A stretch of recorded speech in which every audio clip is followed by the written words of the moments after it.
बहुत पहले Indian girls hostel के पास में ही तो जब मैं हॉस्टल आई ना तो मुझे एक और झटका लगा। फुल ऑन क्रीपी वाइब दरवाजा जब खुलता है एंड उस सीढ़ी में मैं जैसे तैसे मेरा Hello, this is Akiverse and welcome back to my channel. So, in previous video I talked about मेरे घर से लेकर यहाँ तक आने की जर्नी मैंने सारी एक्सप्लेन की। नाउ वडोदरा आने के बाद ICCR के तहत क्या क्या प्रोसेस करने पड़ते हैं वो सारे मैं यहाँ पे एक्सप्लेन करने वाली हूँ। सो प्रीवियस वीडियो में जहाँ से मैंने एंड किया था मैं वहीं से अब कंटिन्यू करने वाली हूँ। तो पिछले वीडियो में मैंने बताया था कि एक सर आए थे मुझे लेने के लिए हॉस्टल सेफली ड्रॉप करने के लिए। सो जब मैं हॉस्टल आई ना तो मुझे एक और झटका लगा क्योंकि मैंने मेरे होम कंट्री में बहुत सारे रिसर्चेस किए थे अबाउट MSU गर्ल्स हॉस्टल की कैसे फैसिलिटीज हैं, कैसी बिल्डिंग्स हैं, मतलब इन्वायरमेंट ओवरऑल कैसा है। तो मैं बहुत ज़्यादा रिसर्च करती थी, मुझे सारे रिसर्च में अच्छा ही रिस्पॉन्स मिला अभी तक। एंड जब मुझे हॉस्टल पहुंचाया गया तो मैं देख रही हूँ हॉस्टल पूरा अंधेरा है, like full on creepy vibe दे रहा है। और मुझे कहा गया कि ठीक है आपका हॉस्टल आ गया, आप उतरो। और मैं सोच रही हूँ कि ये कैसी जगह आ गई हूँ मैं, पूरा अंधेरा है, यहाँ पे है हॉस्टल। जैसे मैं गाड़ी से उतरी मुझे एक दीदी दिख रही थी वहाँ पे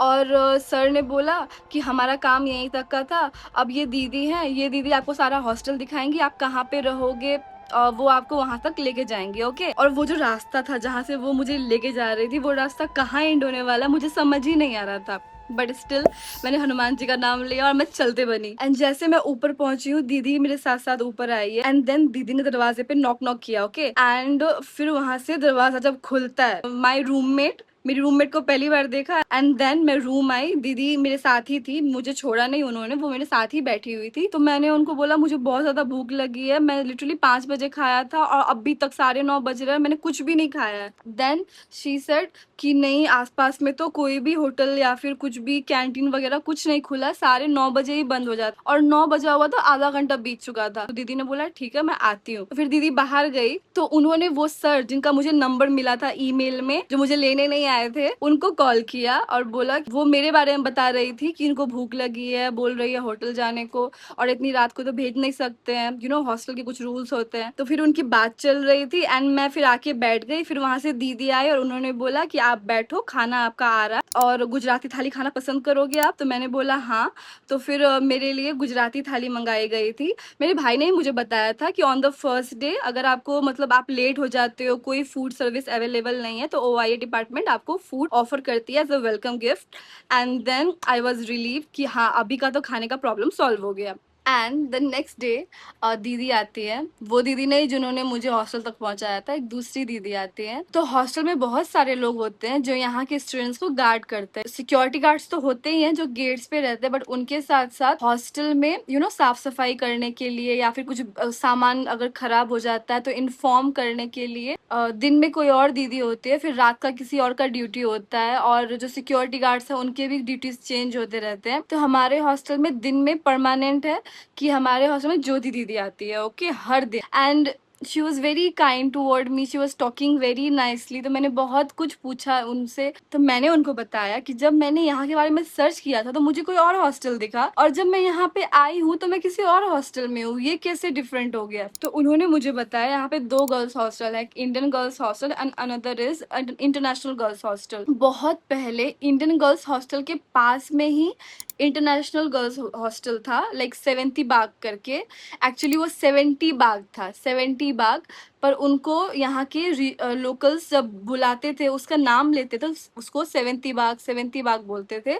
तो वैसे करके 70 बाग हो गया 70 बाग। अब 70 बाग क्यों था उसका नाम? क्योंकि उसमें 70 लोग के एकोमोडेशन की जगह थी, तो इसीलिए उसका नाम 70 बाग था। वो इंटरनेशनल गर्ल्स हॉस्टल था इंडियन गर्ल्स हॉस्टल के पास में, वो अभी भी। बट जैसे जैसे टाइम आगे बढ़ता गया तो यहाँ पे एकोमोडेशन बहुत ज्यादा फुल होने लगी, तो वो जगह कम पड़ने लगी, इसीलिए जो बाउंड्री के पार वाली बिल्डिंग थी उसमें से कुछ प्लॉट्स OIA लेने लगा, so that international girls hostels के लिए जगह बना सके। तो ऐसे करके एकोमोडेशन का मतलब वो एक्सपांड कर रहे थे। तो उन्होंने बोला कि आप चाहो तो मैं दिखा सकती हूँ आपको। तो उन्होंने मुझे सारा इंडियन गर्ल्स हॉस्टल मुझे टूर कराया। यहाँ पे बहुत सारे हॉस्टल्स हैं। तो ये जगह पे इंटरनेशनल गर्ल्स हॉस्टल नया नया ही खुला हुआ था। जैसे बाउंड्री है, बाउंड्री के उस पर इंडियन गर्ल्स हॉस्टल है एंड सेवेंती बाग है। तो बाउंड्री के इस पर है अध्यापक निवास। अध्यापक निवास एज इन टीचर्स रेसिडेंस। जब से इंटरनेशनल गर्ल्स हॉस्टल यहाँ पे आया तब से इस बाउंड्री को बहुत ज्यादा डेवलपमेंट मिली है। बिकॉज आई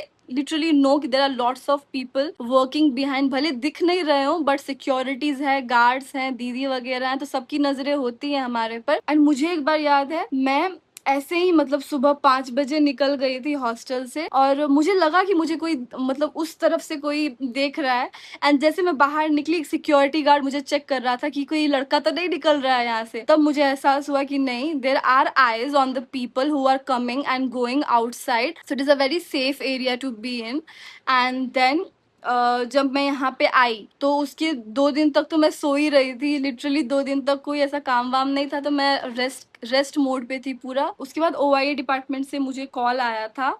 एंड एक और बात, जब आप यहाँ पे आओगे ना तो ओआईए डिपार्टमेंट आपको सिम ऑफर करेगा, SIM card for the mobile service and data service. तो आप एक काम और कर सकते हो, आप जिस भी कंट्री में रहते हो, अगर जैसे कि मैं नेपाल से हूँ लेकिन क्योंकि मेरा घर बॉर्डर साइड एरिया में था तो मैंने मेरा सिम कार्ड वहीं से बाय कर लिया था। तो आप क्या कर सकते हो कि आप अपनी कंट्री से बाय कर सकते हो अगर ये सर्विस अवेलेबल है तो। बट अगर नहीं बाय कर पा रहे हो तो यहाँ पे आने के बाद आपको सिम कार्ड मिलेगा, क्योंकि फ्लाइट से उतरने के बाद आपको तो कोई ना कोई लेने आ जाएगा और सेफली यहाँ ड्रॉप कर ही देगा। तो मोबाइल सर्विस की इतनी जरूरत तो नहीं पड़ेगी। इफ अवेलेबल है ये सर्विस कि आप बाय कर सकते हो Indian SIM buy being in your country, then you should buy it earlier just for being in a safer side.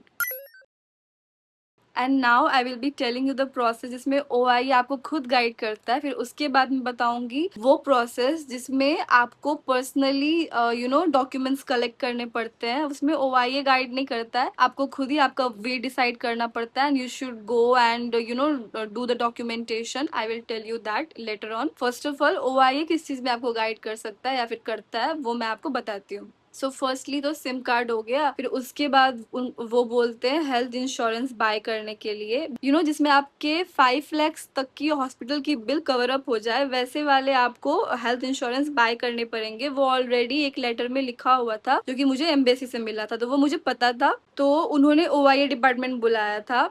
And then जब मैं ओआईए डिपार्टमेंट गई, सबसे पहले तो वो एक पेपर देते हैं आपको, उसमें आपको आपकी जितनी भी पर्सनल इन्फॉर्मेशन है वो सारे लिखने को बोलते हैं। तो उसमें से बहुत सारी चीजें मुझे समझ में नहीं आ रही थी। तो ऐसे में क्या होता है, वहाँ एक सर बैठे हुए रहते हैं। मोस्ट ऑफ द टाइम वो सर जो होते हैं ना, जो पीएचडी कर रहे होते हैं ना यहाँ पे, तो जो पीएचडी स्टूडेंट्स हैं दे गाइड यू अ लॉट।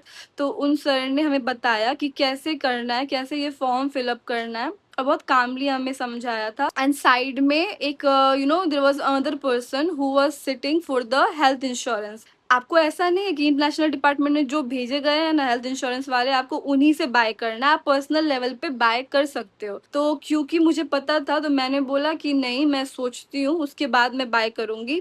और जब मैं रूम आई तो मैंने I asked my brother the health insurance company, और फिर मैंने वो वाली कंपनी से बाय करी थी। तो मैंने जो इंटरनेशनल डिपार्टमेंट वाले होते हैं ना, मैंने उनसे बाय नहीं की थी, मैंने पर्सनली बाय की थी फ्रॉम सम अनदर कंपनी। उसके बाद ओआईए आपको गाइड करती है फॉर द बैंक, बैंक में खाता खुलाने के लिए। सो फॉर इंटरनेशनल स्टूडेंट जो बैंक यूज होता है for the accounts, they are the SBI bank, State Bank of India. Student account for the international student, ये एक अलग कैटेगरी होती है, ये सभी के लिए नहीं होती है। ये बस जो आईसीसीआर के तहत आते हैं, ये बस उन्हीं के लिए अकाउंट होता है, जो कि सरकार ने अलग से आईसीसीआर स्टूडेंट के लिए बना के रखा है। जो भी आपको स्कॉलरशिप के तहत जो भी आपको अमाउंट होता है ना फ्रॉम द इंडियन गवर्नमेंट, वो वहां से पैसे आते हैं बैंक अकाउंट में फॉर योर पर्सनल यूज और फॉर द हॉस्टल पेमेंट। तो बस उसके लिए ही ये बैंक अकाउंट यूज होता है। उसके अलावा इस बैंक का आप कहीं पे भी यूज नहीं कर सकते हो। और क्योंकि ये इंटरनेशनल स्टूडेंट के लिए बनाया जाता है तो ये ज्यादातर यूज होता भी नहीं है। सो मोस्टली लोन के लिए जो अप्लाई करते हैं, फिर स्टॉक मार्केट में जो इन्वेस्ट करते हैं, उनकी बैंक की कैटेगरी अलग होती है, अकाउंट की कैटेगरी अलग होती है। और हमारा जो बैंक अकाउंट जो खोल के दिया जाता है ना, वो उस कैटेगरी में आती ही नहीं है। तो ऐसे भी इसका यूज होता ही नहीं है। लेकिन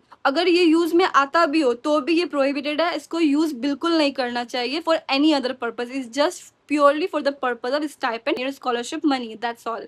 एंड अगेन जो इंटरनेशनल डिपार्टमेंट में जो भी पीएचडी करने आते हैं ना, वही हमें गाइड कर रहे होते हैं for all the bank account processes, जो रजिस्ट्रेशन करना होता है या फिर आपके मोबाइल बैंकिंग का काम होता है, वो सारा वो पीएचडी होल्डर वाले जो भी स्कॉलर्स होते हैं ना, वो मास्टर्स या बैचलर्स को गाइड कर रहे होते हैं। And they use to take us to bank, they use to do all the processes, मतलब हमको सिर्फ लिखने का काम होता था, हमारे डिटेल्स वगैरह, बाकी सारे प्रोसेस वो खुद ही कर देते थे। एंड यहाँ के बैंक वाले भी you know they know ICCR process very well, so they use to guide us very well, there was no such difficulty at all, बहुत स्मूथली वो प्रोसेस हो गया था। बस हमें क्योंकि रास्ता पता नहीं था तो वहां पे प्रॉब्लम आती थी, लेकिन वो भी हमें इंटरनेशनल डिपार्टमेंट से सीधा वो बैंक लेके जाते थे एंड बैंक से सीधा वो ओआईए डिपार्टमेंट हमें छोड़ देते थे। तो हमें ऐसा कोई प्रॉब्लम कभी भी नहीं आई, और सिम से रिलेटेड हो या फिर हेल्थ इंश्योरेंस से रिलेटेड हो, बैंक से रिलेटेड हो। बस आपको एक बात का ध्यान रखना पड़ेगा कि आपके जो भी डॉक्यूमेंट्स हैं जो कि आपने एम्बेसी में सबमिट किए थे, या फिर जो भी आपने जो फॉर्म जब फिलअप कर रहे थे ना, तब जो आपने डॉक्यूमेंट सबमिट किए थे,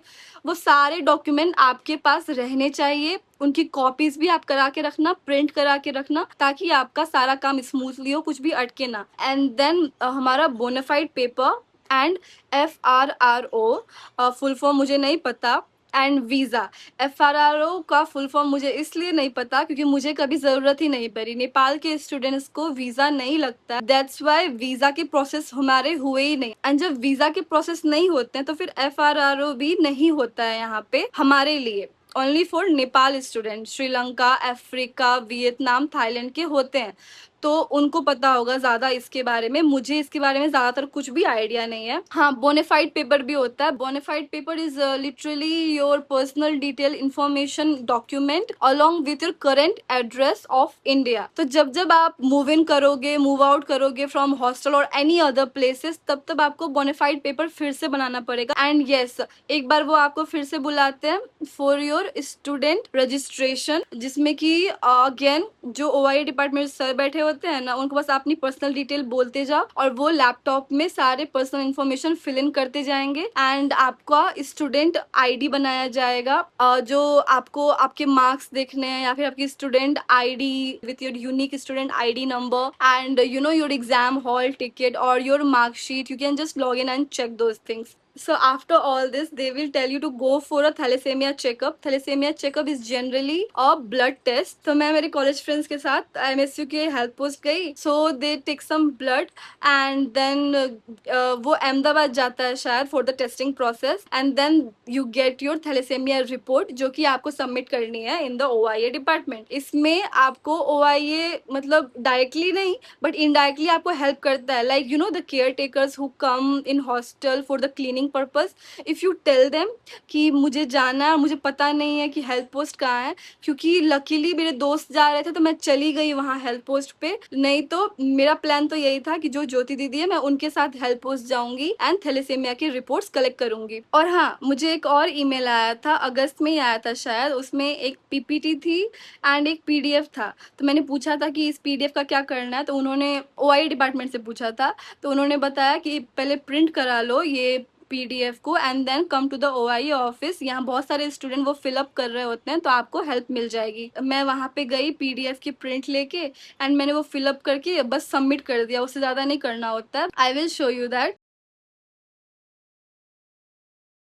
एंड एक पीपीटी जो मुझे मिला था, उस पीपीटी में जो कि मैंने अभी बताया ना आपको, वही था, लाइक सिम कार्ड बाय करना, हेल्थ इंश्योरेंस बाय करना, the guidelines to use the bank account. तो जब मैं ये वीडियो बना रही तब मैंने पीपीटी खोल के देखा, तो उसमें सब कुछ जो जो मैंने प्रोसेस किए थे, जो कि मुझे गाइड किए जा रहे थे, वो सारा कुछ उसमें ऑलरेडी लिखा हुआ था। एंड यस, आई रिमेम्बर, ये सारे प्रोसेस करते करते अगस्त सितंबर का महीना तो बीत ही चुका था। एंड देन अक्टूबर में मेरा पहला स्टाइपेंड आया था मुझे, which was for the 5 month. I said that in previous video also. So these are all the processes which are done after you arrive to India. अगर मुझे ऐसा लगा मुझसे कुछ छूट गया जो कि मुझे बताना जरूरी था, तो I will cover that in next video. So in next video I will be telling about what are the facilities you get as an ICSED scholar. So I will be uploading that soon. So यहाँ आने के बाद जो भी मेरी journey थी, जो भी मैंने डॉक्यूमेंटेशन प्रोसेस किए थे, मैंने सारे यहाँ पे समराइज फॉर्म में बता दिए हैं to make thing little easier whoever watches my video. So yes, thank you for watching. Please like, share and subscribe. And yes, study well, be happy, don't get disheartened whenever you lose an opportunity. You know the journey makes you. आपको वो opportunity मिलती है नहीं मिलती है वो बात की बात है, पर जो उस जर्नी के दौरान आप सीखते हो ना, that journey is the thing that is building your character. So just be happy for whatever you are getting, whatever you are doing, and study properly. Bye. Thank you for watching.